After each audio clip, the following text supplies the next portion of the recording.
हाय दोस्तों, less than 90 days are left for CA exam September 26, ठीक है। And now in this video we will decide whether we should appear for CA intermediate single group और both the groups, और is it possible to crack CA foundation from scratch, like all this things, ठीक है। अब ये चीज़ समझो, पहले सी foundation के बारे में बात कर लेते। क्लियर आंसर दूंगा, no diplomatic answer. I am not here to sell you anything. ना मेरे कोई लेक्चर्स है, ना मेरी कोई टेस्ट सीरीज है। It is very much possible, very much possible तो छोड़ दो, it is possible to score all India rank. वो जो टॉप 20 की लिस्ट आती है ना भाई, वो आ सकता है आपका, ठीक है। अगर आपने अभी से लेके exam last day of your paper तब तक डेली बेसिस पे सिर्फ 8 घंटे पढ़ लिए, तो in order to score rank लाने के लिए 8 घंटे डेली पढ़ लिए तो, और वीकेंड में एक दिन ऑफ, कोई भी एक दिन, मतलब हफ्ते में 7 दिन होते हैं, 7 दिन में से एक दिन ब्रेक ले लिया, 6 दिन डेली 8 घंटे के लिए पढ़ाई कर ली।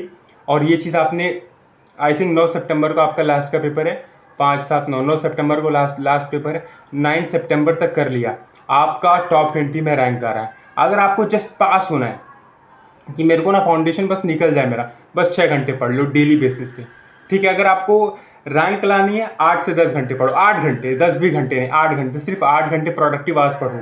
और अगर आपको सिर्फ क्रैक करना है सी फाउंडेशन की, जस्ट समहाउ क्रैक हो जाए मेरे से, सिर्फ 6 घंटे पढ़ लो, ठीक है। और मैं ये चीज़ इंक्लूडिंग लेक्चर्स बोल रहा हूँ, ऐसा नहीं कि 6 घंटे लेक्चर्स फिर खुद की सेल्फ स्टडी, नहीं, 6 घंटे इंक्लूडिंग एवरीथिंग, 8 घंटे इंक्लूडिंग एवरीथिंग, आपका पूरा फाउंडेशन स्क्रैच से पॉसिबल है, ठीक है।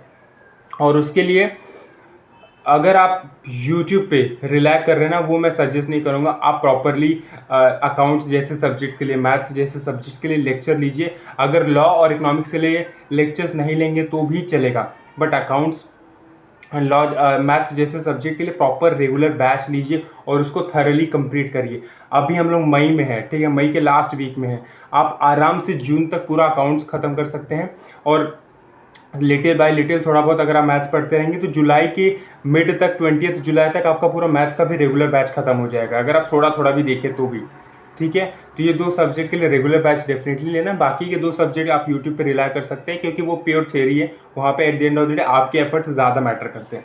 इंटरमीडिएट के बारे में बात कर लेते हैं। इंटरमीडिएट में इस पॉइंट ऑफ टाइम पे अगर आप स्क्रैच पे खड़े हैं कि भैया मैंने कुछ प्रिपरेशन नहीं की, मैंने सिर्फ और सिर्फ टाइम वेस्ट किया अब तक, या मेरा बहुत ज़्यादा बैकलॉग है, मैं करूँ क्या, मुझे समझ में नहीं आ रहा है, go for a single group.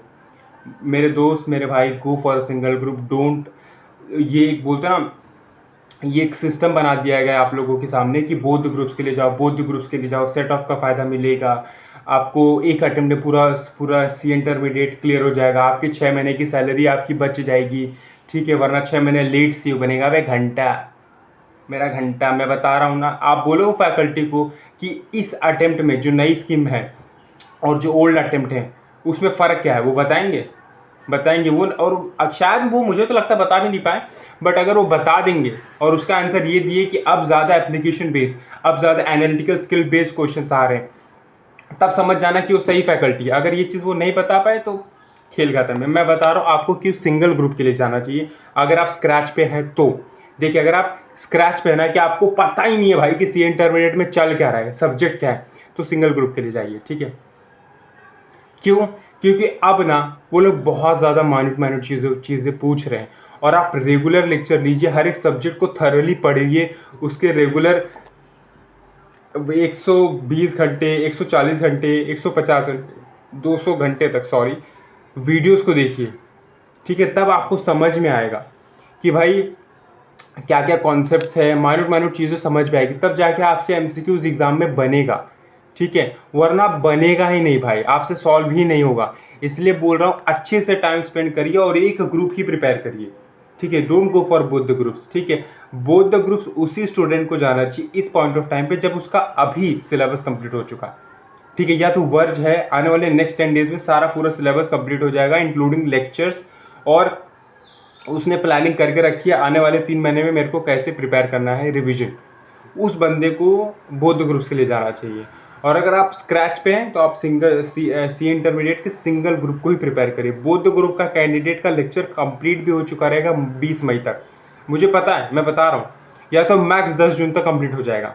But अगर आपका नहीं हो पा रहा है ऐसा, आपका जुलाई जा रहा है या जून एंड तक जा रहा है, मत करिए, मत जाइए बोथ ग्रुप्स के चक्कर में।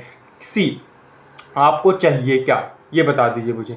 आपको बस यही चाहिए ना कि मैं जिस एग्ज़ाम के लिए अपियर हो रहा हूँ वो क्रैक हो जाए, और वो क्रैक कैसा भी हो, डजेंट मैटर, ठीक है। आप सी इंटरमीडिएट 1 बाय 1 ग्रुप क्लियर करें।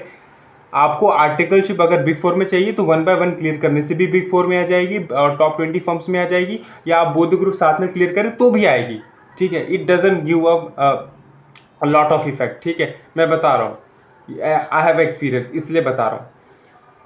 और अगर आप बोथ ग्रुप्स क्लियर करें तो भी सेम आर्टिकलशिप आपको लगती है, तो वाई टू लाइक कि भाई बोलते हैं ना ज़्यादा प्रेशराइज करना, एक श्योरिटी के साथ प्रिपरेशन करना ना, कि भाई मैं थॉरली ग्रुप 1 प्रिपेयर कर रहा हूँ और आई एम कॉन्फिडेंट, मैं हर एक कोर एरियाज को कवर करके जा रहा हूँ, मैं 100% सिलेबस करूँगा, मैं 3 से 4 बार रिविजन करूँगा, मैं मॉक टेस्ट पेपर दूंगा, ठीक है। मैं खुद से ज़्यादा से ज़्यादा टाइम स्पेंड करूँगा क्वेश्चंस के साथ, और हर एक चीज़ें खुद से समझने की कोशिश करूँगा, मैं अपने एनालिटिकल स्किल्स को बिल्ड करूँगा, मैं PYQ उसको अच्छे से सॉल्व करूँगा, फिर मैं जाके एक्चुअल एग्जामिनेशन दूंगा, तब जाके आप एग्ज़ाम क्लियर करोगे। आप ऊपर ऊपर से पढ़ के अब एग्ज़ाम CA का नहीं क्लियर कर सकते, तो इसीलिए बोल रहा हूँ, ठीक है। सो अगर आपको क्लैरिटी मिली तो आप प्लीज़ वीडियो को लाइक कर देना। अगर आपको अभी भी क्लैरिटी नहीं मिली तो कोई बात नहीं, टेलीग्राम पे मैसेज कर दो, आपकी सिचुएशन बता दो कि मेरी ये सिचुएशन है भैया, आप मुझे बताओ कि मैं एक ग्रुप के लिए जाऊँ कि बोथ ग्रुप के लिए जाऊँ, तो मैं उसके लिए भी गाइडेंस दे दूँगा। Thank you so much for watching till the and, और प्लीज़ सब्सक्राइब कर लेना।